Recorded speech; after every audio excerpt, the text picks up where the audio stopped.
Welcome back to another episode of TAFS.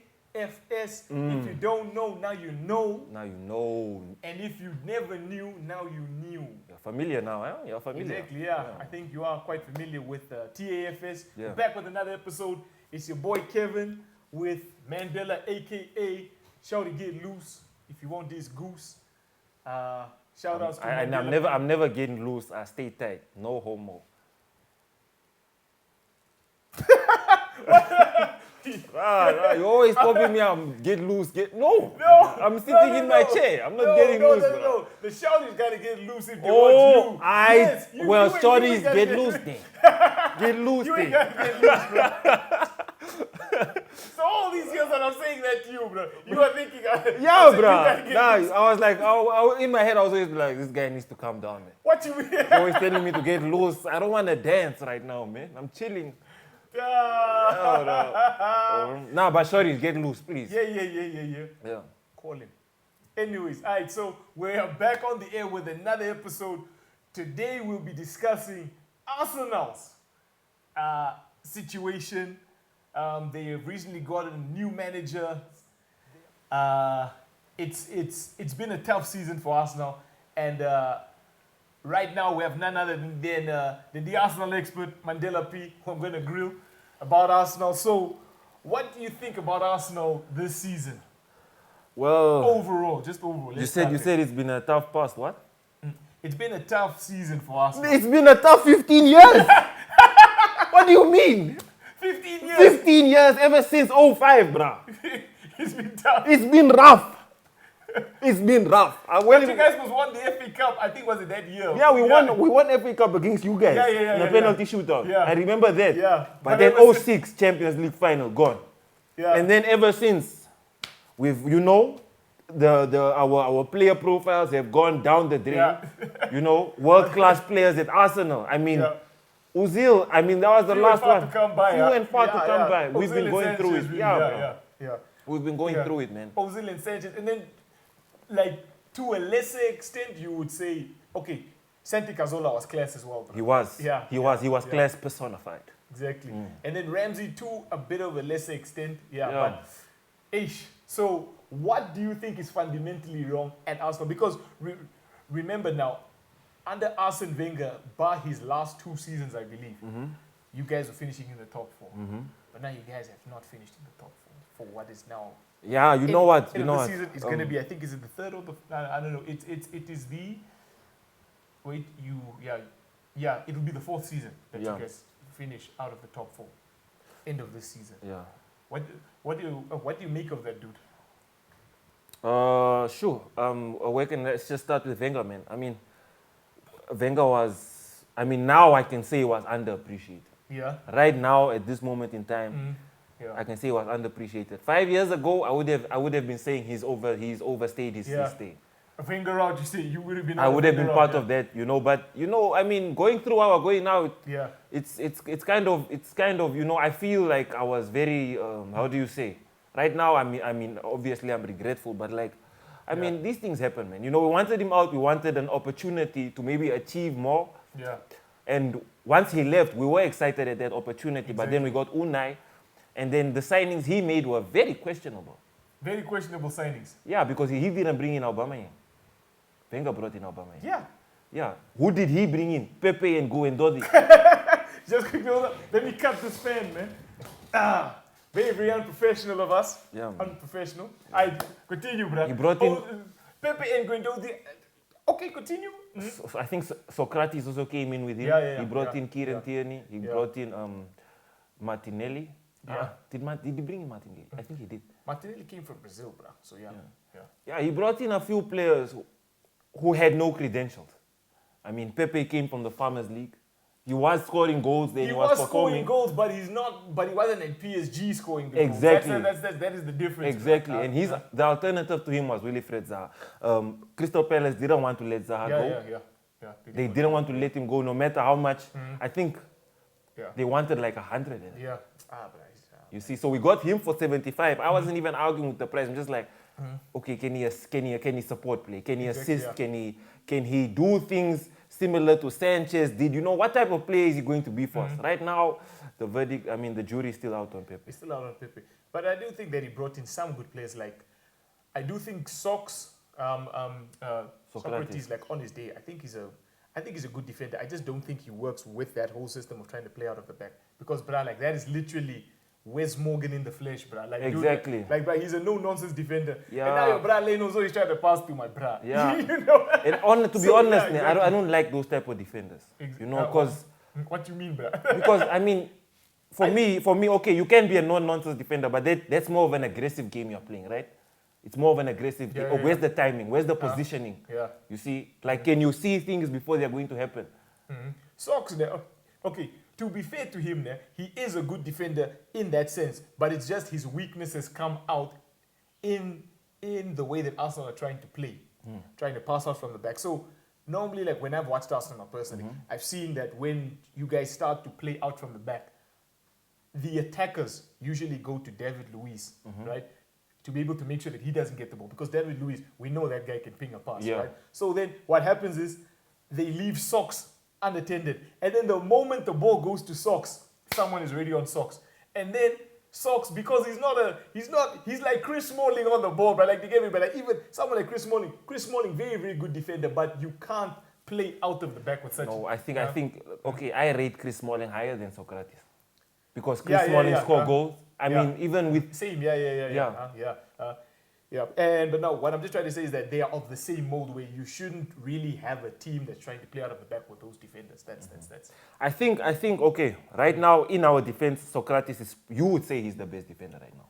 Would you or would you not? I would say he's the best defender, but it's just not being used properly. You see, and I personally would prefer...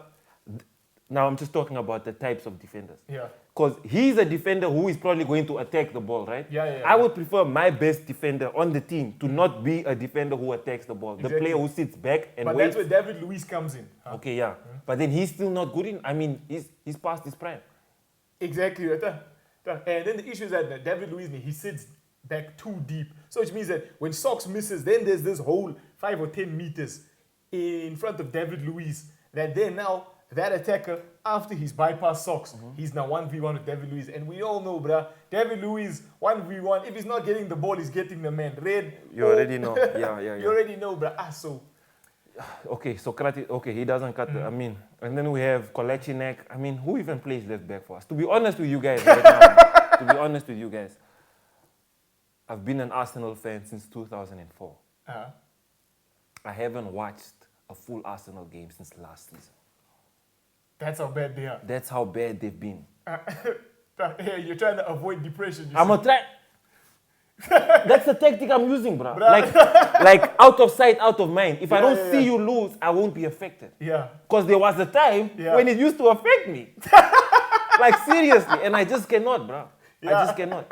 No. You see, so we have Kolechinek. He's all right. I prefer him playing to anyone else that we have. We have Hector Bellerin. I don't know what's going on with Hector right now. He has like come back from a couple of niggling injuries over the years. But so now let me. And he wants to become a chef, or something like that. Or a model, bro. Or a model. But anyways, let me ask you right now. What do you think over the next? Okay, what do you think Arteta needs to fix?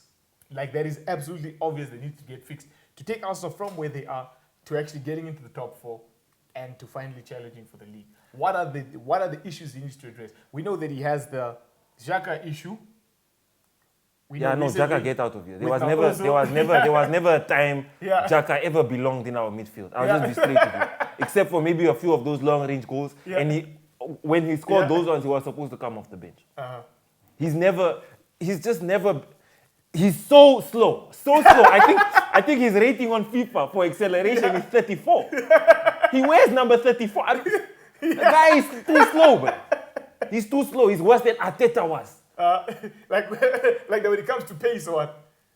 Listen, when it comes to pace, yes. Because the thing is, Arteta had common sense. He had defensive discipline to be able to cover. But now Xhaka, he doesn't have any of that. He doesn't have any of that. There were embarrassing moments whereby I think there were times, when we still had Arteta, I saw a few red cards because Mans didn't have pace. Yeah. But what Xhaka does, I just don't know like what, because goals are actually scored. If Arteta is the last man behind, or he's taking a man down with him. Period. And that's that's what you expect. Even though he was slow, I rated him back then, but he was playing decent. He was playing decent. But Xhaka he's not the answer. He hasn't been the answer for a while now.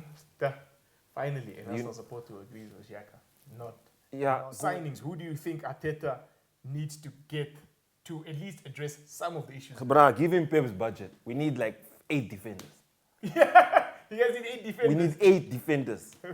We need 8. Can you identify the positions and maybe just name a couple of players that you would want Arsenal to go for? Now, keep in mind where Arsenal are right now. You guys are not going to be able to sign people like Toni Kroos. So let us be realistic. Yeah, let us be realistic. Let us be realistic, okay? Nah, brother, listen here. Like in defense, how many defenders do you need? No, okay.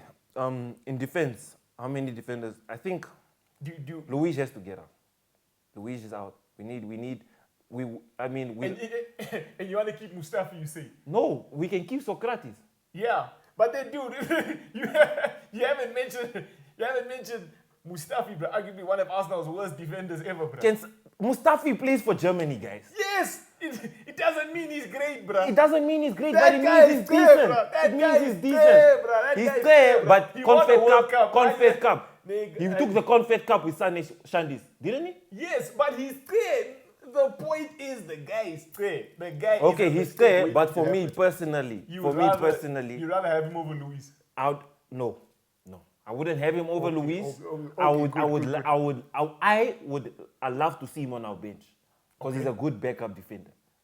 And he can start a few games here and there. I think he's competent sometimes. That dude is worse than Phil Jones, but I would rather have Phil Jones on the No, bench. you wouldn't. Bruh. No, you wouldn't, Kevin. I would rather have Phil Jones, bruh. Like, that's how bad that guy is, bruh. Mustafi. But we've had these problems for a minute, guys. Yeah. We've had Gabriel Paulista, who I thought was going to, Bambi, bruh. And that guy came on and did rubbish. Just look at our history, bruh. We had Marouane Jamak, for heaven's sake. Why you... Let us talk defense. Okay, why are you defense. looking at signing, bruh? No, okay. Okay. I think we talked earlier about, what's this? Arsenal getting Ousmane Dembele. Yeah. And who else did you mention? It was Dembele and it was Didi.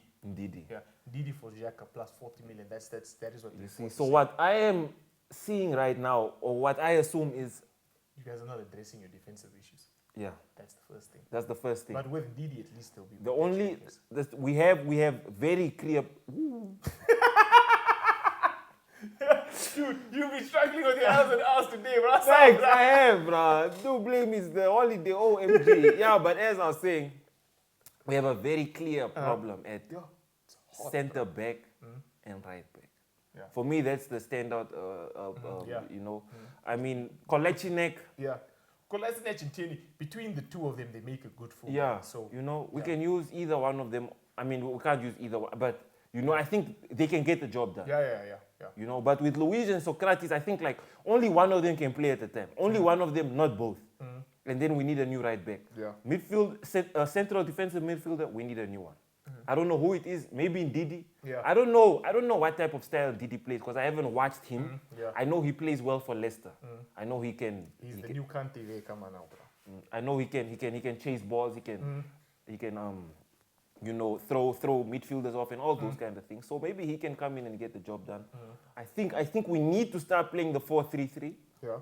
I was excited when what's his name? Unai wanted to give the team that, and maybe we could get Didi in, Torreira in.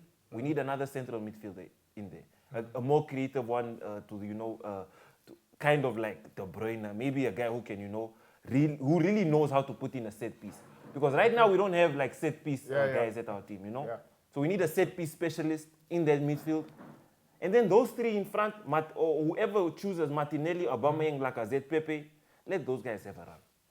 Just let them have a run because I think we have quality up, But like everything else, it's just yeah, man. It's a tough time for us. And honestly, next decade, I'm really like, I really want to jump ship.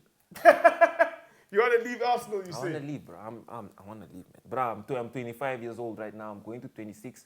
I can't I can't live the next 25 years of my life with no Premier League trophy. Because that's what it's looking like it's going to happen.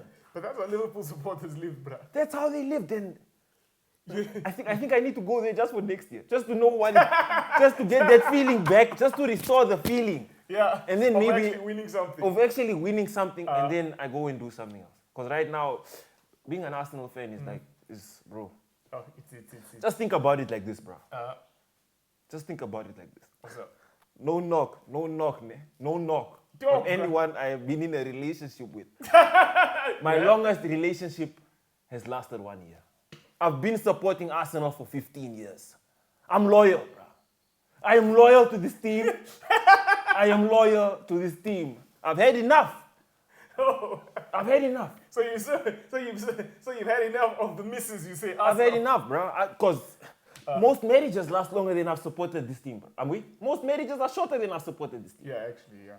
10 years and some guys are out of the house. They're like, I'm tired of this. Yeah. I've been here for 15. And you've only seen FA Cups, you see. FA Cups, bro. FA Cups being lifted. And I got a glimpse of that Invincible season. I was too young.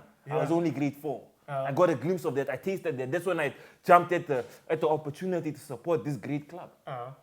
And this is what we're dealing with today. Sure. Well, you've heard it from the Goose's beak himself. Yeah, man. The man's disappointed. I had to say what I had to say. Stan Kroenke, we want you out. Okay, no, we don't want you out, but give Arteta some money so he can make some signings. Yeah, exactly, yeah. Just give him a check. Just 150. Give him 150. Give him a check, yeah. Okay, don't give him 150 now. First give him a 50. Then we'll see. Because Arteta has no credentials, guys. Why? Why are you guys signing people with no credentials? I don't think anyone is happy at Arsenal right now.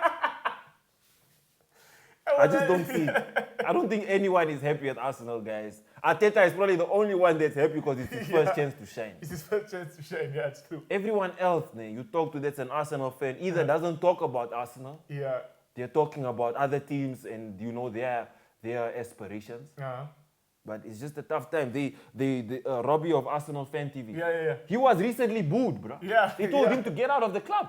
They told him we don't want any negativity, yeah. You see what's happening? It's not negativity, it's the reality. Exactly. Plus it's also not him who's bringing the negativity. Exactly. He's just bringing cameras around to capture you people talking. Exactly. He's not telling you to bomb Arsenal, but you want the man out. But this is the type of energy that's at Arsenal right now. I can't have this energy the next 10 years of my life, bro. I'm trying to focus. I'm trying to accomplish. Arsenal is holding me back. They're holding me back, bro. I'm trying to win. I'm trying to win. That's what's up. So that's it, guys. You heard it from the Goose's beak. Yeah, man. You heard it here first. What he feels about Arsenal. As always, thank you for supporting us. Thank you for watching the channel.